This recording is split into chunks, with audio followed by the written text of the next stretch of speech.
बिस्मिल्लाहिर्रहमानिर्रहीम। स्टूडेंट्स, हमारे पास ये एक थ्योरम है, Kashi's theorem for abelian group. तो काशीज़ थ्योरम ऑफ की इसकी जो है वो स्टेटमेंट क्या है कि if A is a finite abelian group, यानी कि ए जो है वो क्या है, फाइनाइट अबिलियन ग्रुप है। इसके अंदर नंबर ऑफ़ एलिमेंट्स फाइनाइट हैं। And P A prime divisor, P क्या है, प्राइम। प्राइम का मतलब क्या होता है, वो नंबर जो कि जिसके दो ही फैक्टर्स होते हैं, एक वो नंबर खुद होता है और एक नंबर 1 होता है। तो P A prime divisor of the order of A, P किसको डिवाइड करता है, ऑर्डर ऑफ ए को जो है वो डिवाइड करता है। और A क्या है, बेसिकली एक अबिलियन ग्रुप है। A क्या है, एक अबिलियन ग्रुप है। Then A contains an element of order P, then A contains an element of order P। तो हमने ये प्रूव करना है कि ए के अंदर एक एलिमेंट है जिसका ऑर्डर क्या है, P है। तो इसको हम प्रूव करते हैं। सबसे पहले ये देखें स्टूडेंट, हमें क्या दिया गया है कि A एक अबिलियन ग्रुप है फाइनाइट ऑर्डर का। किस ऑर्डर का, फाइनाइट ऑर्डर का। फाइनाइट ऑर्डर का है तो इसका हम ऑर्डर n कंसिडर कर लेते हैं। हम क्या कंसिडर कर लेते हैं, इसका ऑर्डर n। तो let A be an abelian group of order n, यानी कि एक अबिलियन ग्रुप है फाइनाइट ऑर्डर की वजह से हम इसका ऑर्डर जो है वो क्या कह रहे हैं, n है। फिर हमने क्या लेना है आगे, P A prime divisor, P A prime divisor of order of A। Order of A को हम क्या कहेंगे, n कहेंगे। ठीक है, तो उसी को ही हमने लिखा, सिर्फ फाइनाइट की जगह पे हमने उसका ऑर्डर लिख दिया है n।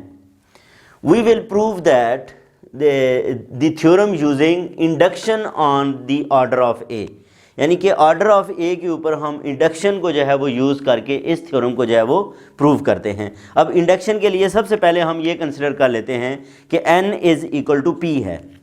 सबसे पहले हम क्या कंसिडर करते हैं कि n इज़ इक्वल टू क्या है, P है। अगर n P के इक्वल है then A is cyclic group of order P। ठीक है, अगर जो है वो उसका ऑर्डर P के इक्वल ही है और P क्या है, हमारे पास prime divisor of the order of A है, तो इसका मतलब क्या है कि फिर ये जो है ये लाजमी साइक्लिक होगा। A जो है वो लाजमी क्या होगा, साइक्लिक ग्रुप होगा। And the order of the generator of A is P, और जनरेटर का ऑर्डर जो है वो क्या है, वो P है।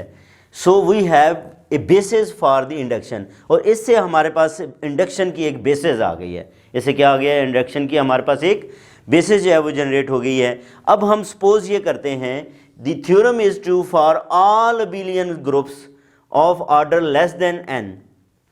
ठीक है, ये तमाम ऑर्डर्स के लिए जो है वो क्या है, लेस देन n के लिए ये ट्रू है, और डिविजिबल बाय p भी है, divisible by p। Consider now a group A। फिर हम क्या करते हैं, एक ग्रुप A को कंसिडर कर लेते हैं, और एलिमेंट जो कि 1 के इक्वल ना हो, ये एक एलिमेंट है A का। ठीक है, और H हम एक साइक्लिक ग्रुप जो है वो कंसिडर कर लेते हैं जो A से जनरेट होता है। किससे, A से जनरेट होता है। तो यहाँ पे फिर हमारे पास स्टूडेंट्स दो पॉसिबिलिटीज़ आ जाती हैं। हमारे पास जो है वो कितनी पॉसिबिलिटीज़ आ जाती हैं, दो पॉसिबिलिटीज़ आ जाती हैं। पहली पॉसिबिलिटी ये है कि order K of H is divisible by P, order K of H is divisible by P, the order K of H is not divisible P। या तो ये डिविजिबल बाय P होगा या डिविजिबल बाय P नहीं होगा। Possibilities आती हैं। एक पॉसिबिलिटी क्या है, the order K of H, H जो सब ग्रुप है इसका ऑर्डर K हम कंसिडर कर रहे हैं, इज़ डिविजिबल बाय P, कि वो P पे डिविजिबल हो। दूसरा ये है कि order of K of H is not divisible by P, P पे डिविजिबल ना हो। तो इसमें अगर order K of H is divisible by P, तो आपके डिवीजन एल्गोरिदम के मुताबिक इसमें रिमाइंडर नहीं आएगा, इसमें जो है वो रिमाइंडर नहीं आएगा, बल्कि ये क्या हो जाएगा, ये कम्प्लीटली डिवाइड हो जाएगा। यानी कि K किसके इक्वल है, P Q के इक्वल है। ठीक है, यहाँ पे प्लस R आना था रिमाइंडर जो, अब इसमें हम रिमाइंडर नहीं देख रहे हैं। क्यों, क्योंकि ये डिविजिबल है, डिविजिबल में रिमाइंडर जो है वो 0 के इक्वल होता है। अब हम यहाँ पे A की पावर ले लें तो A की पावर पे K आ जाएगी, इधर A रेज़ टू पावर जो है वो क्या बन जाएगा, PQ बन जाएगा। इसको भी हम AQ लिख लें तो AQ raise to power P आ जाएगा। अब AQ जो है वो AQ raise to power P है, P क्या है, इसका ऑर्डर है।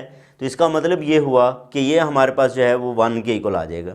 इसका मतलब ये है कि ए क्यू क्या है, that is the element of order P.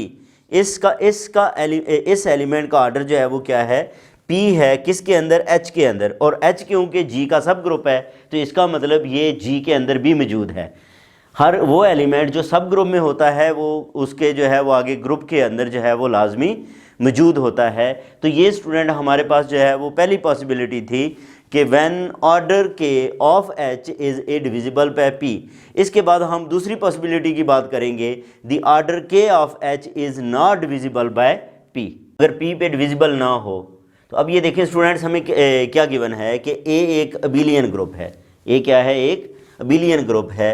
तो इसका मतलब ये हुआ कि अगर हम इसका कोई सब ग्रुप लें तो वो लाजमी नॉर्मल सब ग्रुप होगा ए के अंदर।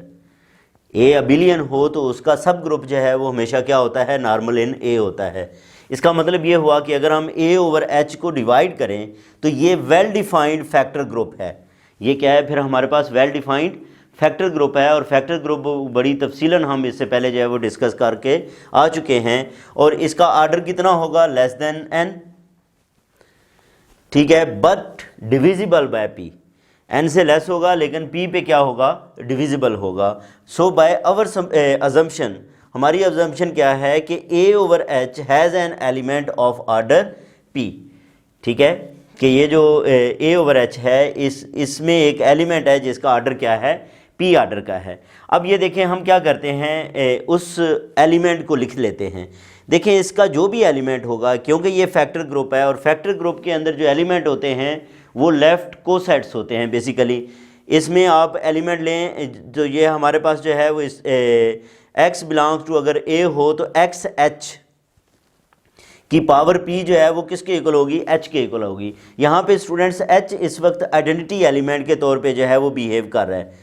किस एलिमेंट के तौर पे, आइडेंटिटी एलिमेंट के तौर पे बिहेव कर रहा है, क्योंकि इसका ऑर्डर जो है वो क्या है, हमारे पास जो है वो पी है। इसका ऑर्डर जो है वो पी है। पी पावर लें तो क्या आता है हमारे पास, आइडेंटिटी एलिमेंट एच आता है। अब इसकी पावर पी को अगर हम ओपन करें तो ये X raise to power P H आ जाएगा। तो x raise to power P H किसके इक्वल आ गया, एच के इक्वल ही आ गया। इसका मतलब X raise to power P जो एलिमेंट है वो एच से मल्टीप्लाई होता है, एच ही आता है। तो x raise to power p फिर किसको बिलोंग करता है, एच को बिलोंग करता है। X raise to power p किसको बिलोंग करता है, एच को बिलोंग कर जाएगा। अब अगर ये एच को बिलोंग करता है और ये भी हमें पता है कि पी और के क्या हैं, ये रिलेटिवली प्राइम हैं। पी और के जो हैं वो क्या हैं, रिलेटिवली प्राइम हैं। तो इसका मतलब ये हुआ कि ये जो एच है, x raise to power p है, ये क्या है, ये एच को जनरेट करता है। यानी कि एच के तमाम एलिमेंट्स जो हैं, एच के तमाम एलिमेंट्स वो x raise to power p से जनरेट होते हैं। X raise to power p से क्या होते हैं, जनरेट होते हैं। इसका मतलब ये हुआ कि अगर हम x raise to power p इसकी पावर के लें, क्या लें, x raise to power p इसकी पावर के, इसको हम क्या लिख सकते हैं, एक्स रेज टू पावर के रेज टू पावर पी लिखा जा सकता है। और ये किसके इक्वल होगा, अब ऑर्डर पी है तो इसका मतलब ये किसके इक्वल आ जाएगा, ये 1 के इक्वल आ जाएगा। तो यहाँ से भी हमें ये पता चला कि एक्स रेज टू पावर के हैज़ ऑर्डर पी, इसका ऑर्डर कितना है, इसका ऑर्डर पी है। और ये एलिमेंट बिलोंग किसको करता है, एच को बिलोंग करता है। एच को बिलोंग करता है तो एच जो है वो जी का क्या है, सब ग्रुप है। तो लाजमी बात है ये एलिमेंट किसको बिलोंग कर जाएगा, जी को बिलोंग कर जाएगा। तो यही हमें स्टूडेंट्स जो है वो प्रूफ करना है कि अगर A is a finite abelian sub group of G, P is a prime divisor of the order of A, then A contains an element of order P. तो ए के अंदर जो है वो एलिमेंट कंटेन करता है जिसका ऑर्डर पी है।